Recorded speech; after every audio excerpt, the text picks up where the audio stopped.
All right, next video is going to be how Dunkin' Donuts are made in store. This is the same channel that we watched the Chef Boyardee one. So here we go.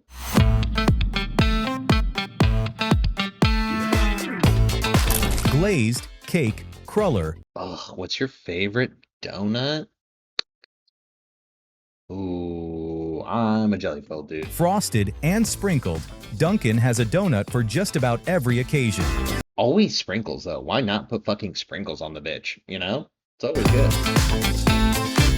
They basically invented the grab-and-go breakfast with their coffee and donut Bro, don't they throw away, like, all the donuts at the end of the shift? Like, you just walk in really late, and you're like, can I have donuts? And they'll be like, yeah, because we're going to throw them away, right?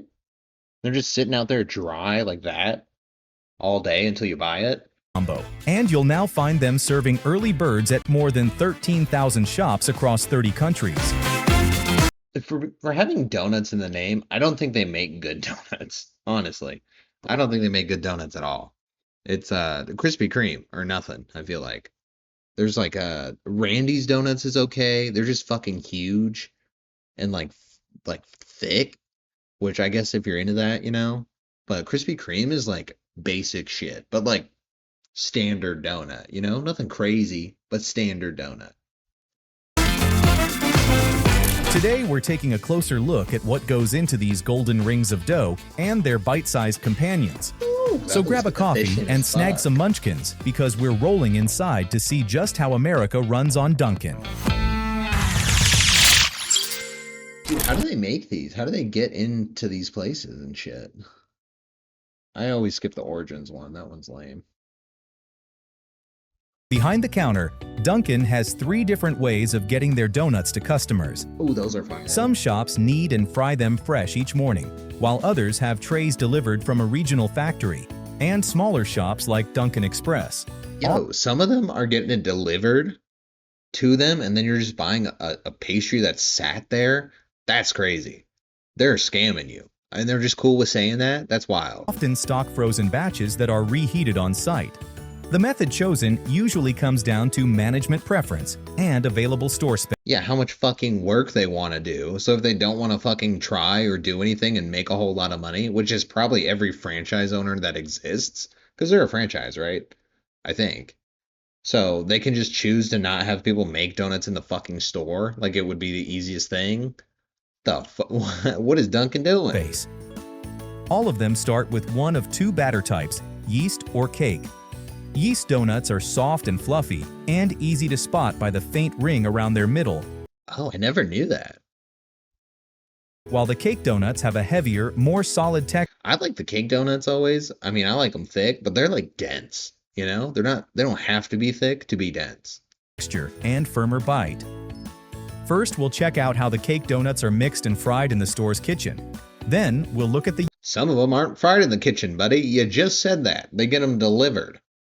Some crusty-ass motherfucking pastries that you're paying way more than you need to for. Yeast versions, and finish with the toppings. Ew. So, in the words of Fred... Is that how they do that? I guess there's no other way to do that, right? the baker. Time to make the donuts. Dunkin's cake donut batter starts with 42 ounces of water, mixed with 100 we're healthy water. ounces of their secret proprietary premix. That includes wheat flour, I don't like that. I don't like that they're cloaking it. nutmeg, non-fat dry milk, egg powder, sugar, and salt.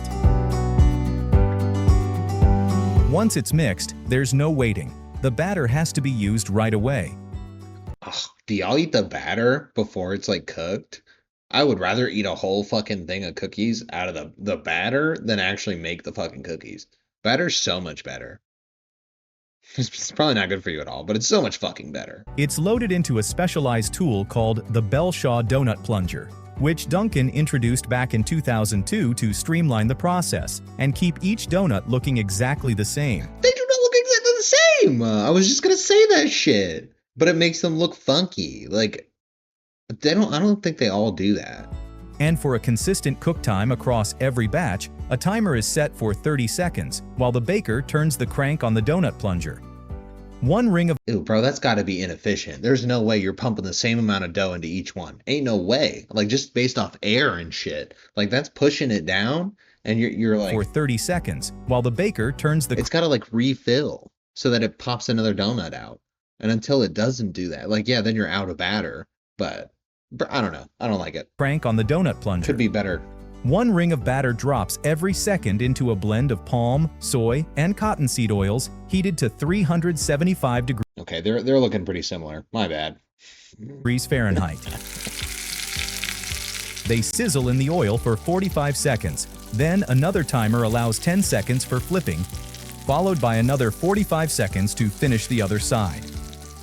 Once they've turned golden, they're lifted out of the oil and arranged on this cooling rack, ready to be glazed, frosted, or powdered. Ready to be glazed? But we'll get to that step in a moment.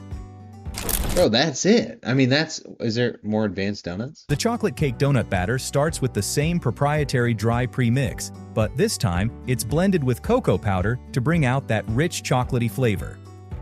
The batter is loaded into the plunger depositor, which releases uniform rings straight into the hot palm oil. You're just putting different things into The same batter as the cake donuts, except the plunger's nozzle is designed to release 4 bite-sized portions with just one turn of the handle. After hitting the palm Okay, that's kind of sick. That's cool. It's cool watching donuts get made. With a choux pastry mix, enriched with a higher egg content to produce a donut that's especially light and airy. And just like the cake batter, the mixture needs to be immediately fried. Oh, look at that massive KitchenAid. That's fucking cool. Once it's prepared.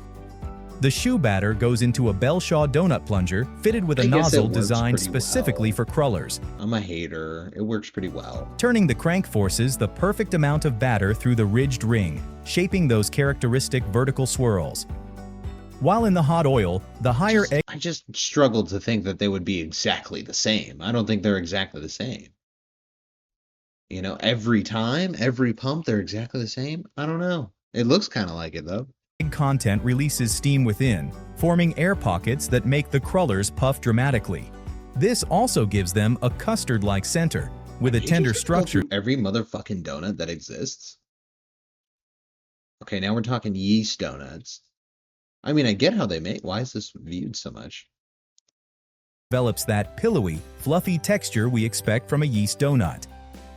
After proofing, the screens of dough rings why do those look so much better? Go directly into the 375-degree palm oil. Yo, there's got to be a cool way to flip all of them. I don't know why you're doing the chopstick method. They fry for 45 seconds, are flipped with donut sticks, then fry another 45 seconds before being lifted out to drain on the an hour ago. Okay. Fuck. I was gonna say donut sticks. What the fuck's a donut stick? But now the pausing fucked me up. Cooling rack, ready for decorations. Ooh, Filled yeast donuts start from the same dough as the regular rings, except the roll cutter doesn't have the center hole punch and stamps out solid rounds of dough. Why it's so different? Following the same 45-minute proof box session, the rounds are fried for at least 3 minutes per side, allowing their centers to cook all the way through. 3 minutes is crazy. From 45 seconds to 3 minutes. Yeast munchkins, cinnamon roll. A rectangle on this floured surface. A water spritz comes first, followed by a generous dusting of cinnamon distributed over the entire sheet while keeping the bottom edge clear. Then, the outer edges are spritzed again. Folding begins at the top edge, continuing repeatedly down the dough sheet until... Oh, that was clean as fuck. That was actually really cool. And that's like a lot of cinnamon rolls. That would be a fuck ton. Forming a round loaf. Yeah, the loaf is divided into 3-ounce slices, which are arranged uniformly on the frying screen. Following a 45-minute proof box session, they go into the oil for 2 minutes on each side. Once golden, they're lifted out, dusted with cinnamon. The pausing's killing me. It's getting hot. Ooh, I've always wanted to see an apple fritter. How do you do that? Into making other goodies like apple fritters. They compile about 5 pounds of scrap dough on a floured workspace, layer it with 1 pound of apple filling, a generous shake of cinnamon, and scatter. So this is just like leftover shit. That's how they made this? It was like a leftover, like we ain't got nothing else, put the scraps together, throw some fucking filling on it, and and throw it in the oven. Like, that's really what we did? Add 4 to 5 ounces of flour on top. What? Using a bench knife, the mixture is chopped and folded until everything is combined into uneven chunks. What? The glob is shaped into a loaf, then cut into 3 Why? Who started 3-ounce this? portions. Each portion is dusted with flour, arranged on a donut screen, and proofed for 45 minutes. Yo, you're gonna make that? They're lowered into God. 375-degree palm oil, and because of their heft and density, they need to fry for at least 3 minutes on each side. Once fried through, the fritters are lifted, given a sprinkle of cinnamon, and coated with the icing. Ew, that's how you're doing it? Now comes the moment everyone's been waiting for, the toppings. What have I been waiting for? I'm kind of good Dipped in the toppings, icing but and poured glazing. across the donuts, drenching them in a sweet waterfall of sugary goodness. Just want to dip my face in the whole thing. You know, it's probably hot, but I want to dip my face in it. Cake donuts that are powdered or cinnamon coated are placed in this large bin and jostled around until each No side gloves? has an even, flavorful coat. No gloves? Gloves. Thank you. The cake munchkins get the same Jesus, sweet guys. treatment as their larger Dunkin'. counterparts, giving the bite-sized treats a smooth, glossy shell of sweetness. Crullers are finished with a glaze as well, settling beautifully into the ridges, dripping down for that signature look. Oh, we're flying through these. These are Wrapping short. each donut in a sweet, glistening finish that's instantly recognizable. Fucking glazed. Classic fucking donut. You can't go wrong with that. What's Before going on arranging here? them on the display tray.